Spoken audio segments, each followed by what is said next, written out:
Hello, Sid Roth here. Over 50 years as a Messianic Jew, and I finally found... ሰላም ሲድሮስ ነኝ። ከ50 ዓመታት በላይ አንድ መሲሐዊ አይሁዳዊ ከኖርኩ በኋላ እኔ ምስክርነት ጋር በእጅጉ የሚመሳሰል ህይወት ታሪክ ያለውን ሰው አገኘ። መንፈስ ቅዱስ ሆይና በዚህ ስፍራም ተገኝ፣ በነጻነት ስራ። የዛሬውን እንግዳዬ በኒውዮርክ ውስጥ በወግ አጥባቂ አይሁዳዊ ቤተሰብ ውስጥ ያደገ ነው። ሁለቱም ወላጆቹ አይሁዳውያን ናቸው። በወጣትነቱ ዘመን ከባድ የእምነት ቀውስ ገጥሞት ነበር። እውነቱንም ለመፈለግ በተነሳሰበት ጉዞ ራሱን ቡጃ ብሎ ይጠራ ነበር። ቡጃ ምን ማለት እንደሆነ እኔ አውቃለሁ፣ ነገር ግን ብዙዎቹ ምናልባት ሰምታችሁት አታውቁ። በቆይታችሁ ውስጥ ይህን ታውቃላችሁ። ማይልስ ስለ አይሁዳዊ ልጅነትህን ስላስተዳደግ ንገረን። ማይልስም እንዲህ አለ። ከሁሉ በፊት እዚህ ስለጋበዝከኝ ከልቤ ላመሰግን እፈልጋለሁ። ከባለቤቴ ጋር እዚህ መገኘታችን እጅግ የሚያነሳሳ ተሞክሮ ሆኖልናል። ከዚህ በፊት ለብዙ ዓመታት በታማኝነት ያደረግነውን አገልግሎት ለብዙዎቻችን መነሳሳት ነው። እኔ ያደረግኩት በኩዊንስ ኒውዮርክ ውስጥ በተለመደ የአይሁድ ቤተሰብ ነበረ። ወላጆቼ ከመሃንነት ሎወር ኢስት ሳይድ የመጡ ናቸው። አባቴና አጎቶቼ በኩዊንስ ያለውን የምኩራብ ቤታችን በመገንባት ተሳትፈዋል። በቤታችን የኮሸር ሕግን እንጠብቅ ነበር። የዕለታት በዓላትን እናከብር ነበር። ሲድሮስም ጠየቀው፣ ኩሸር መሆኑን ለአንተ ምን ማለት ነበር? ማይልስም እንዲህ አለ። በእውነቱ እያደገን ስንመጣ ለኩሸር የነበረው ቁርጠኝነት እየቀነሰ መጣ። በ1960ዎቹ የባህል ለውጦች ሲመጡ ብዙ ነገሮች ተለወጡ። እንዲያውም አንድ ቀልድ አለ። አይሁዶች በገና በዓል ወዴት ይሄዳሉ? መልካም፣ ወደ ቻይና ምግብ ቤት የሚል ነው። እኛ ለወተትና ለስጋ የተለያዩ እቃዎች ነበሩን። የኮሸር ህይወት መሰረታዊ ልምዶችን ከአያቶቻችን ወርሰን ነበረ። ወደ ዕብራይስጡ ትምህርት ቤትም ሄደን ነበረ። በ13 ዓመቴም የበር ምጽጳ ስነ ስርዓት አከናወንኩ። ነገር ግን የእኔ ችግር በወጣትነቴ የገጠመኝን መንፈሳዊ ቀውስ ብቻ አልነበረም። በልጅነቴ ያደረሱብኝ አንዳንድ ስነ ልቦናዊ ጉዳቶች በቤተሰባዊ የነበረው ትርምስ ነበረ። ሲድሮስም እንዲህ አለ። ሁሉ ሰው በቤተሰብ ውስጥ አንዳንድ ትርምስ አለው። ከፀሐይ በታች አዲስ ነገር የለም። ማይልስም ቀጠለ። ስለዚህ በእነዚህ ላይ ብዙ አልቆይም፣ ምክንያቱም የታሪኬ ዋና ክፍል የመቤዠት ታሪክ ነው። የኢየሱስም ራሱን ለእኔ የገለጠበት ታሪክ ነው። በወጣትነቴ እኔ ማይልስም ቀጠለ። በወጣትነቴ የዘመን ልጅ ነበርኩ። የወደስኩትም ትውልድን ነበረ። በዚያን ዘመን ብዙ ወጣቶች ከአደንዛዥ እጾች ከአልኮል ጋር ተያይዘው ነበረ። ለእኔ ግን ይህ ነገር ከጊዜያዊ ሙከራ በላይ ሆነ። በቀላል የሚያጠምደኝ ባህሪ ስለነበረኝ ከባድ ችግር ሆነብኝ። ሲድሮስም ጠየቀው፣ ወላጆች ከአደንዛዥ እጾች እንድትርቅ ለማድረግ ሞክረው ነበር? ማይልስም እንዲህ አለ። በዚያን ጊዜ ወላጆች ከእቴ ጋር በነበረው ከባድ ችግር ላይ በጣም ተጠምዶ ነበረ። ስለዚህ እኔ እንደሚባለው በጸጥታ አለፍኩ። ነገር ግን ችግሬ ከዚያ በኋላ እየከፋ ሆነ። በመጨረሻም ወደ ከባድ ድብርት ህይወቴን ለማቆም የሚያስቡ ሀሳቦችና ወደ ብዙ የስነ ልቦና ሕክምናዎች ወሰደኝ። ይህ ሁሉ ሌላ በር ከፈተልኝ። መንፈሳዊ እውነት መፈለግ ጀመርኩኝ። ምክንያቱም ሁል ጊዜ የህይወቴን ትርጉም ዓላማ ይፈልግ ነበረ። አደንዛዥ እጾች ግን ይህን ለማግኘት የተሳሳተ መንገድ ነበሩ። ከዚያም ወደ ምስራቅ ሃይማኖቶች ገባሁ። ዮጋን፣ ቡዲዝምን፣ ማሰላሰልን መለማመድ ጀመርኩ። ሲድሮስም ጠየቀው፣ በኦሪት ውስጥ እነዚህን ነገሮች በእግዚአብሔር ፊት የተጣሉ መሆናቸውን ታውቃ ነበር? ማይልስም እንዲህ ሲል መለሰ፣ በፍጹም አላውቅም ነበር። በዕብራይስጡ ትምህርት ቤት የተማርነው ዕብራይስጥን ማንበብ ነበር። ዛሬም ድረስ ዕብራይስጥን በደንብ ማንበብ አልችልም። የተማርኩት በባህል አይሁዳዊ ለመሆኑ ወላጆቼ የሚፈልጉትን ለማድረግ የሚበቃኝን ብቻ ነበር። ወደ ምስራቃዊ ሃይማኖቶች ሲገባ ግን ከአደንዛዥ እጾች ከሚመጡ ስሜቶች የተለያዩ መንፈሳዊ ልምዶች መገኘት ጀመሩ። ሲድሮስም ጠያቂው እንዲህ ብሎ ጠየቀው፣ አይሁዶች ምልክትን ይሻሉ። እግዚአብሔር የሆነውን ምልክት ካልተገለጣቸው ግን ሰይጣን የእርሱን ስራ አስፈጻሚዎች ዝም አይሉም። ወደ ኒው ኤጀን ወደ ሌሎች ነገሮች ይጎትታቸዋል። እኛ አይሁዶች ለመንፈሳዊ ህይወት ከእግዚአብሔር የሚመጣውን ከተፈጥሮ በላይ የሆነ ስራ እንፈልጋለን።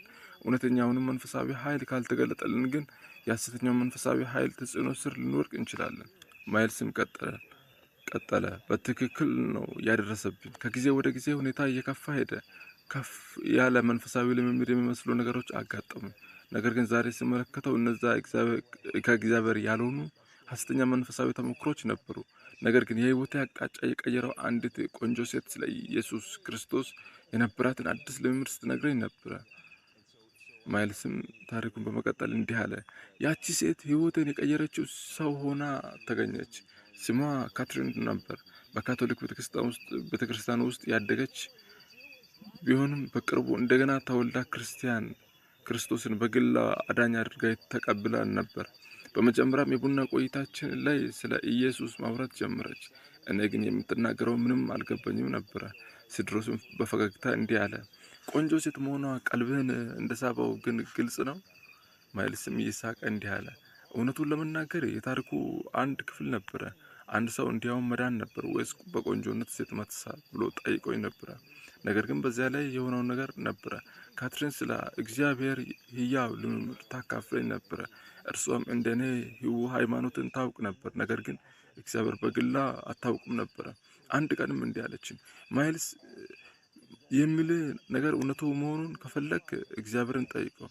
ኢየሱስ አይሁዶችን መሲህ እንደሆነ እርሱ ራሱ ይገልጥልሃል። እንዲሁም ስለዚህ ጉዳይ በራስ መጽሐፍ ውስጥ ፈልግ አለችኝ። እኔ ግን የራሴ መጽሐፍ ብዬ ተገረምኩ። በ13 ዓመቴ በር ምጽጳዬን አድርጌያለሁ። ያ በቂ አይደለም ምን ብዬ አሰብኩ። በዚያን ጊዜ ከአደንዛዥ እጾች ከአልኮል ሱስ እየተላቀቁ ነበረ። ከራሴ በላይ የሆነ ኃይል እንደሚያስፈልገኝም አውቅ ነበረ። ያ ኃይል ማን እንደሆነ ግን አላውቅም ነበረ። ስለዚህ ወደ ጣሪያው እያየው እንዲህ ብዬ ጸለይኩ።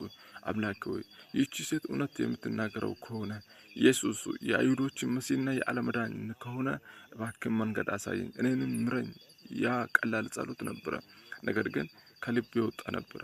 በሚቀጥለው ቀን የማልጠብቀው ነገር ሆነ። በአንድ መኪና መቆሚያ ቦታ ቆሜ ሳለሁ አንድ ሰው ወደ እኔ መጣ። መጀመሪያ ትንሽ ከተጨዋትን በኋላ እንዲህ አለኝ። ወደ አንተ የመጣሁት እግዚአብሔር እንዳመጣ ስላዘዘኝ ነው። ቀይ መኪና ያለውን ሰው ሂድና አነጋግረው፣ መመሪያም እየጠየቀኝ ነው ብሎኛል። ከዚያም እኔ ብቻዬን በክፍሌ ውስጥ ወደ ጣሪያው እያየሁ የጸለይኩት ጸሎት ቃል በቃል ደገመልኝ። ማንም ሰው ያንን ጸሎት አልሰማውም ነበር። እኔና እግዚአብሔር ብቻ ነበርን። በዚያን ቅጽበት ህይወቴ ወደ መለወጥ እየገባች መሆኗን ተረዳሁ። አንድ ንፋስ የሆነ እግዚአብሔር መገኘት ተሰማኝ። ያ ሰው እግዚአብሔር ለእኔ የሰጠው የመጀመሪያ መልስ ነበረ። በህይወቴ የሚሆነው ነገር ሁሉ እንደመለወጥ ማስተዋል ጀምሬ ነበረ። ከዚያም እንዲህ አለኝ። እኔ በአንድ ክርስቲያናዊ የሙዚቃ ቡድን ውስጥ ነኝ። ይህንንም ካሴት ልሰጥ ይፈልጋሉ። በዚያን ጊዜ ክርስቲያናዊ ሙዚቃ የሚባል ነገር እንዳለ እንኳን አላውቅም ነበረ። ወደ መኪናዬ ገብተን ካሴቱ ለማስገባት ሞክረን፣ ግን አልገባም። መኪናዬ አዲስ ነበረ። ከ2 ሳምንታት በፊት ከመሳያ ክፍሉ የወጣች ነበረች። እንግዳ ነገር ነው አልኩ። እርሱም በመኪናዬ ውስጥ ተቀምጦ ነበር። እኔ ግን አሁንም ምናልባት ከራሱ ጋር የሚታገል ሰው ይሆናል ብዬ እያሰብኩ ነበረ። በመጨረሻኛው ሳንቲም በቁልፍ በወረቀት መገጠሚያ ብዙ ከሞከርን በኋላ ካሴቱን አወጣውና፣ ነገር ግን ያየነው ነገር አስደነገጠን። ካሴቱ ተቃልጦና ተጣሞ ነበረ። በዚያን ጊዜ አይኖቼ እያየ እንዲህ አለኝ። በነፍስ ላይ ጦርነት አለ። በህይወት ላይ የእግዚአብሔር ጥሪ አለ። ሰይጣንም ይህን መልእክት እንድትሰማ አይፈልግም። ዛሬም ይህ ቃል ለአንዳንዶች ሊሆን ይችላል። በግራ ተጋብታችኋል። በውስጣቸውም ትርምስና ግራ መጋባት አለ። ህይወታቸው ወዴት እንደሚሄድ አታውቁም። ነገር ግን አንድ እውነት አለ። መንፈሳዊ ዓለም እውነተኛ ነው። እግዚአብሔር እውነተኛ ነው። ሰይጣን እውነተኛ ነው። ሰይጣን ወደ እውነት እንዳትመጡ ሊከለክላችሁ ይፈልጋል። ነገር ግን ኢየሱስ ግን ወደ ህይወት ሊመራችሁ ይፈልጋል። ኢየሱስ ለአይሁዶች መሲህ ነው፣ ለአሕዛብ አዳኝ ነው። እርሱ አንድ ነው። ዛሬም ህይወታችን ሊለውጥ ይችላል። በመጨረሻም ካሴቱን ካወጣን በኋላ ያ ሰው እንዲህ አለኝ። ነገ ከኔ ጋር ለምሳ ትገኛለህ። እኔም ተስማማሁ።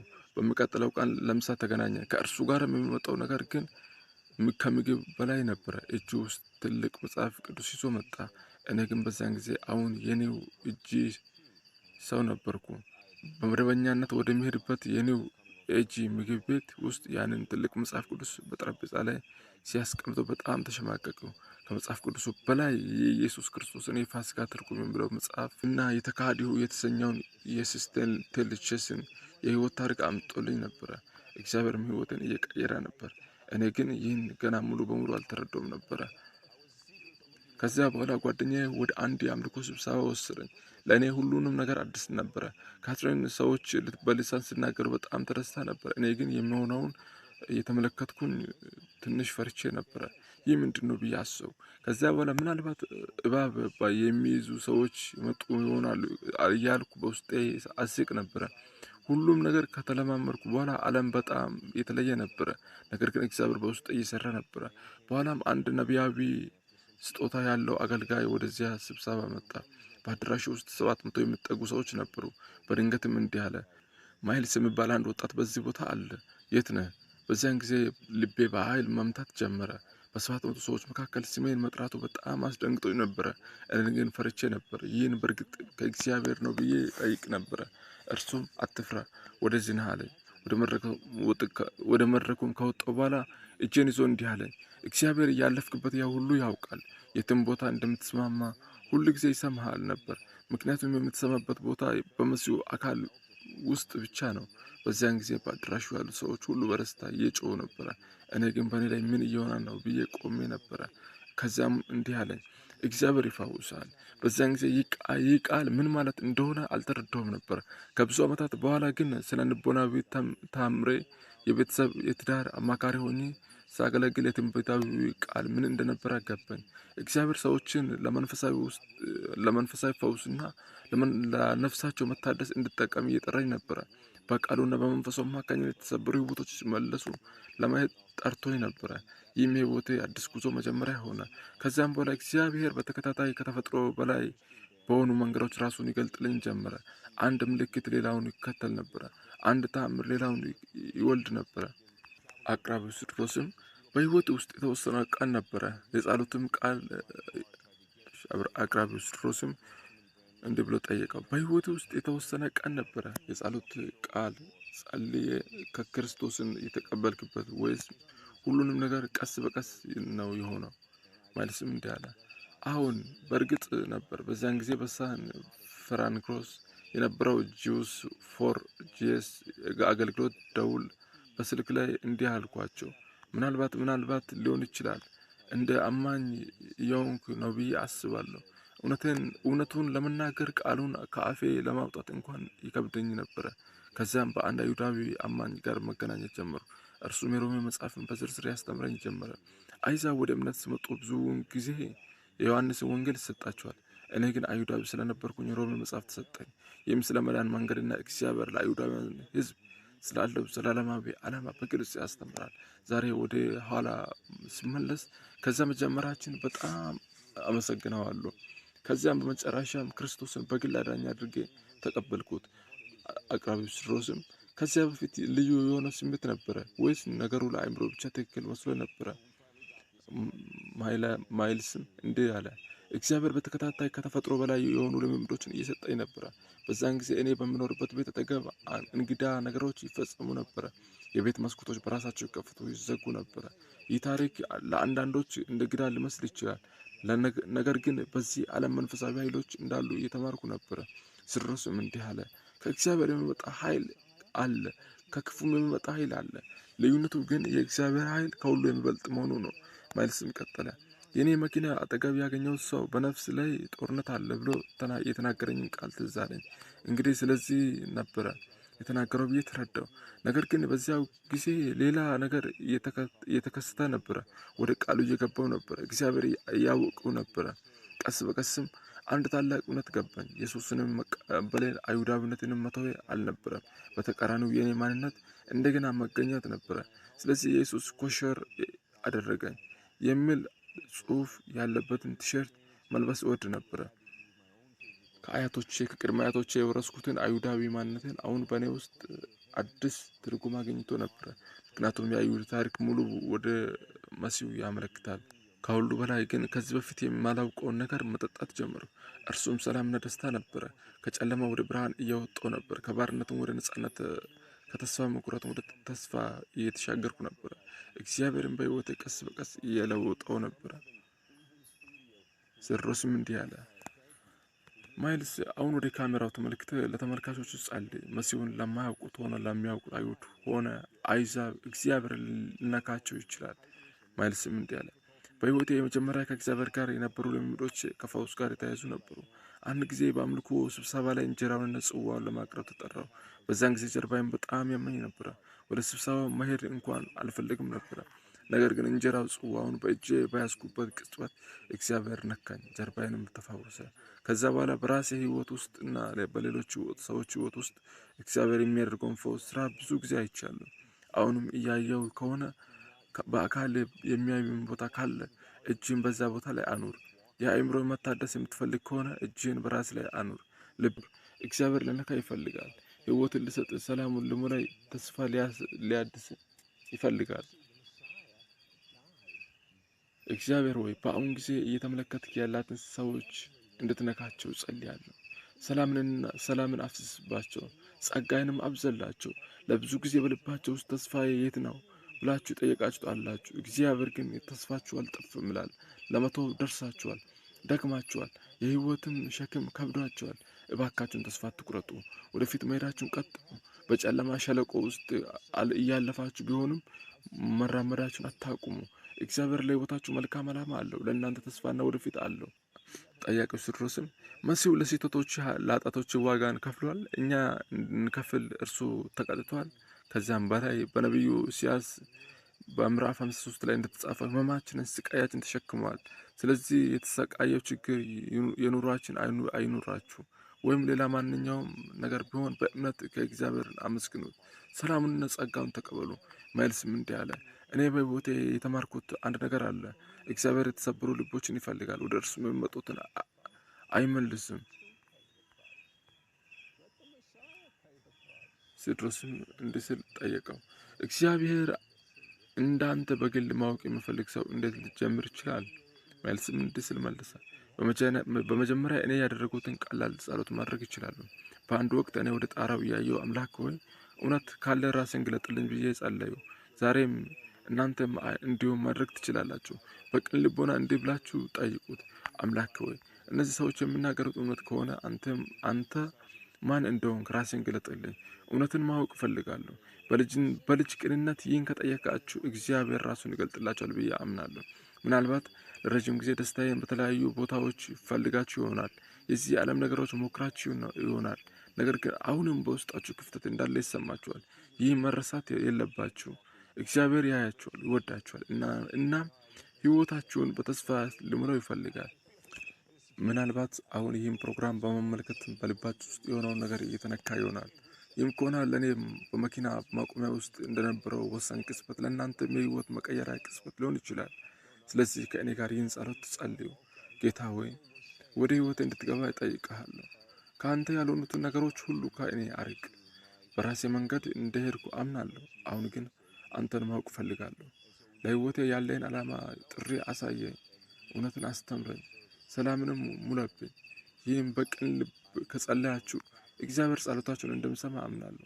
እርሱም ወደ እናንተ የሚመራችሁ ሰዎች ያመጣል፣ በመንገዳችሁ ይመራችኋል። ከዚያም ቴዎድሮስም እንዲህ አለ፣ እንግዲህ እየተናገርከው ያለው ሰዎች የተወሰኑ የጸሎት ቃል ማለት ያለባቸው ማለት ነው። በቀላሉ ጌታዊ እውነት ከሆነ ራስን ግለጥልኝ፣ በግል ለማወቅ እፈልጋለሁ ብሎ መጠየቅ ይችላሉ። ማይልስ አሁን በፍጹም እርሱን ለሚፈልጉት ራሱን ይገልጣል ሲል መለሰ። ከዚያም የማይልስ ለተመልካቾቹ የመጨረሻ የመበረታቻ ቃል ተናገረ። በተለይም ለተሰበረ ልብ ላላችሁ ሰዎች አንድ ቃል አለኝ። በዚህን ዘመን ብዙ ድምጾች አሉ፣ ብዙ ግርግርና ጫጫታም አለ። የትኛውን ድምጽ መስማት እንዳለባችሁም ለማየት እንኳን አስቸጋሪ የሆኑባችሁ ይሆናል። ምናልባት እስካሁን የምትሰስቱ ድምጾች እየሰማችሁ ነበር። እግዚአብሔር ግን የራሱን ድምጽ እንድትሰሙ ይፈልጋል። የእርሱ ድምጽ ለነፍሳችሁ ፈውስን፣ ሰላም ይሰጣል። ምናልባት አሁን በተስፋ መቁረጥ ውስጥ ትገኙ ይሆናል። አንድ ቀንም እኔም ለዚሁ የተጠራሁበት ዓላማ አገኛለሁ ብላችሁ ጠይቁ ይሆናል። በልባችሁ ውስጥ ትልቅ ሕልም አላችሁ። ነገር ግን ለእናንተ በጣም ትልቅ ስለሚመስል ለማመን ትፈራላችሁ። እኔ ግን ይህን ልነግራችሁ እፈልጋለሁ። እግዚአብሔር በልባችሁ ውስጥ ያስቀመጠው መልካም ነገር በአጋጣሚ የመጣ አይደለም። ለሕይወታችሁ ዓላማ አሁን አለው፣ ተስፋም አለው። የተዘጋላችሁ የሚመስላችሁ በሮች አሉ። እግዚአብሔር አዲስ በሮችን መክፈት ይችላል። የዘገየ የሚመስላችሁ ተስፋ አለ። እርሱም በጊዜው ያሳካዋል። ዛሬ ይህን ፕሮግራም እየተመለከታችሁ መሆኑን እንኳን አጋጣሚ አይደለም። ምናልባት ወደ አዲስ ጉዞ የምትገቡበት ቀን ዛሬ ሊሆን ይችላል። ከዚያም ቴዎድሮስም እንዲህ አለኝ፣ ማይልስ የህይወትን ታሪኩን በአንድ መጽሐፍ አስፍሯል። የመጽሐፉም ርዕስ ከዚህ በላይ የሆነውን ነገር መኖር አለበት የሚል ነው። የመጽሐፉም ርዕስ ከዚህ በላይ የሆነ ነገር መኖር አለበት የሚል ነው። በ29 ዓመቴ የጠፋው ሰው እንደሆኑ ተሰማው። የህይወቱ ዓላማ በተሳሳተ ስፍራ ፈለገ። በአዲስ ዘመን መንፈሳዊ አስተሳሰቦች በተለያዩ ፍላጎች ውስጥ ተንከራተተ። ነገር ግን መጨረሻ የፈለገውን እውነት አገኘ። እርሱም የተማረውን ትልቁን እውነታ ይህ ነው። ሰው በሚፈልገው ሁሉ ውስጥ ሰላም ሊፈልግ ይችላል። እውነተኛ ሰላም ግን ከእግዚአብሔር ጋር ባለው ግንኙነት ውስጥ ብቻ ይገኛል። አንተም ዛሬ እውነት እየፈለግ ከሆነ እንደ ማይልስ ያደረገውን ቃል ጸሎት ማድረግ ትችላለህ።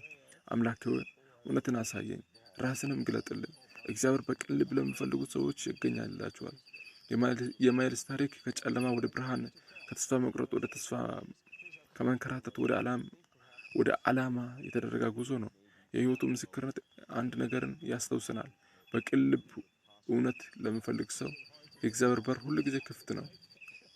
ይህ መልእክት ልቦን ከነካ እና እግዚአብሔር በዚህ ቃል እያነጋገሩት እንደሆነ ከተሰሙት ይህን ቪዲዮ ላይክ ያድርጉ፣ ለሌሎችም ያጋሩ። የዚህን አይነት መንፈሳዊ መልእክቶች በቀጣይነት እንዲደርሷችሁ ሰብስክራይብ በማድረግ የኖቲፊኬሽን በደውሉን ያብሩ።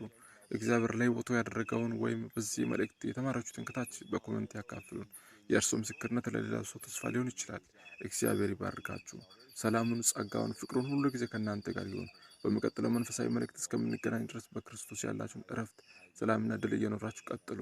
ቻናሉን ሰብስክራይብ፣ ሼር፣ ላይክ ማድረግ እንዳይረሳ። ሰላም